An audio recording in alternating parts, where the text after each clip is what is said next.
Hey students, Chill here.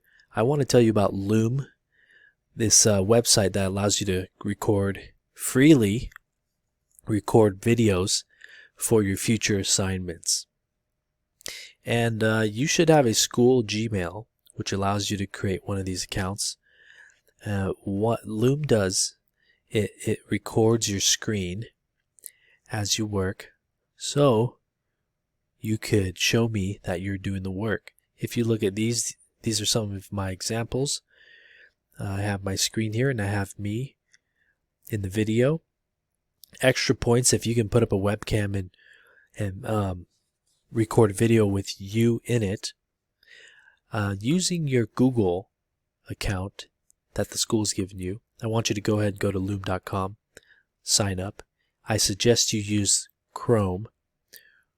Chrome makes it so you can download the extension and it adds it to your Chrome, not your computer.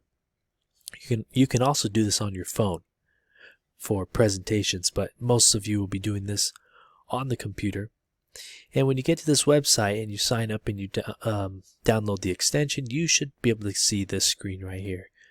Home, my library, and you can even start recording a new video. So, bonus points if you do screen and camera.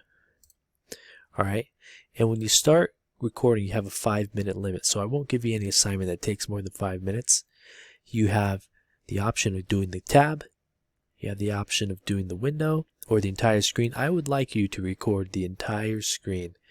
I have an ultra wide here, but I'm only recording this little bit for this assignment purpose, but please choose the entire screen when it's your turn. What I want you to do to start out, follow the instructions of whatever I give you. If this is Business Office Specialist class, stay on. If you're in a different class, you can go ahead and stop the video now. If you're in Business Office Specialist, I want you to go back to lesson 1.1. If you remember, your answer should have looked like this. And I want you to teach me step by step within 5 minutes how to do this assignment. If you don't remember, go back to the video in lesson 1.1 and you can kind of follow what this guy was teaching. If you have any questions installing this, let me know. If you don't have a Google account, let me know. You should, from the school. And that's it.